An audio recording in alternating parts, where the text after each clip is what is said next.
ဆိုတော့ exercise လေးလုပ်မယ်အဲ့ဒီ exercise တွေဘာ exercise walk exercise အဲ့တော့စကားလုံးကို verb ကနေပြီးတော့ noun အနေနဲ့ပြောင်းပါ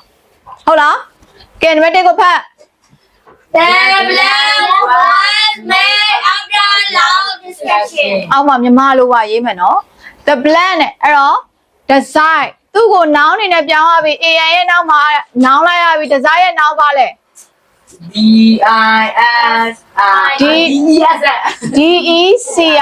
DECISION decision အဲ့တော့ the decision was made after long discussion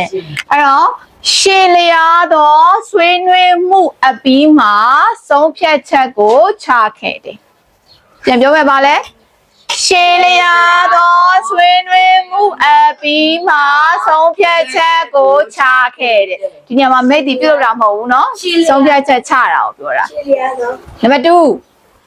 his sudden plan surprised everyone အဲ့တော့ arrive အဲ့တော့ sudden ဆိုတာဒီ adjective မဟုတ်ဘူးလား adjective ရဲ့နောက်မှာဘာလိုက်ရမလဲ noun ပြန်ပြော adjective ရဲ့နောက်မှာဘာလိုက်ရမလဲ noun ဒါကြောင့် arrive ရဲ့ noun ဒီ arrival arrival အဲ့တော့သူ့ရဲ့ရုတ်တရက်ရောက်လာမှုသည်လူတိုင်းကိုအံ့ဩစေခဲ့သည်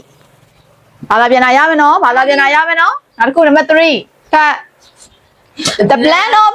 this area took 10 years အဲ့တော့ဒီ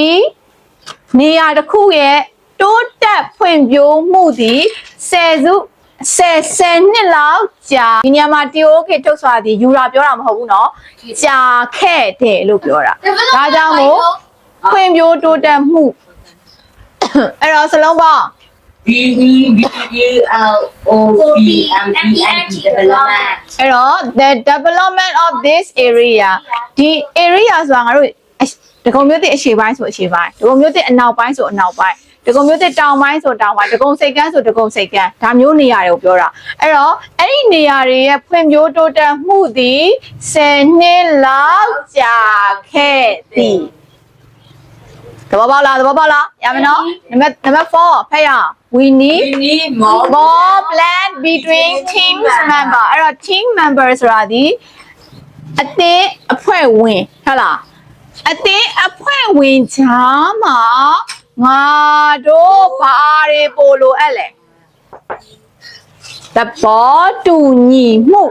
ဒါကြောင့်မို့ MOI more ဆိုတာလဲအဲ့ဒါဒီကျမတို့ adjective အနေနဲ့သတ်မှတ်လို့ရတယ်အဲ့ဒါကြောင့်မို့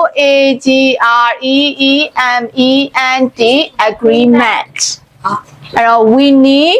more agreement between team members ဘာသာပြန်ငါတို့အသင်းရဲ့ဝင်တွေချာမှာငါတို့သဘောတူညီမှုပို့လို့အပ်တယ်ဒါမျိုးပြောတာနော် number 5 a plan needs patience ဆိုတာသိလားစိတ်ရှည်မှုတီးခံမှုဟုတ်လား need ဆိုတာလိုအပ်တယ်ဘယ်လိုတွေလိုအပ်တာလဲ teacher yes TEACHER teacher ကြတော့ဆရာမကော teacher ပဲเนาะဆရာမဆိုပြီးတော့ teacher ဆိုပြီးတော့ IESS တွေပေါင်းလို့မရဘူးเนาะ teacher ဆိုရင်တော့ teacher ပဲဟုတ်လား patient လိုလားမလိုဘူးလားလိုပါတယ်လိုတယ်เนาะနံပါတ်6ဖတ် rejected ဆိုသိလား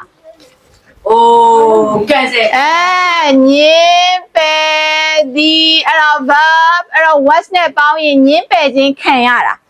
ဘာကိုညင်းပယ်ခြင်းခံရတာလဲ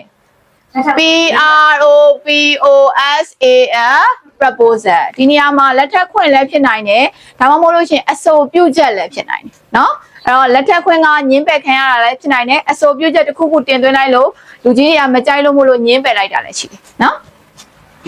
Number 7ဖတ်ရအောင် The plan shouted action action ရိုက်တော့မယ်လို့អော်လိုက်တာဒီဘယ်သူអော်မှာစလုံးပေါင်း DIRECTOR director ဒါတွေဒီမကြက်ဖဲနဲ့ခေါင်းထဲကနေမထွက်လာဘူးเนาะအလိုနေရ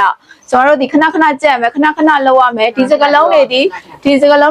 တန်းပြီးလို့ပြီးသွားလားမ မပြီးဘူးနို့တက်ကတော်အထိလည်းလာနေမှာပဲလုပ်ငန်းခွင်မှာလည်းဒါတွေတွေ့နေရမှာပဲเนาะဒါကြောင့်မို့ကျမတို့ဒီသိဖို့လိုလားမလိုဘူးလားလိုတယ်เนาะတေချာလဲလိုက်လို့မယ်เนาะ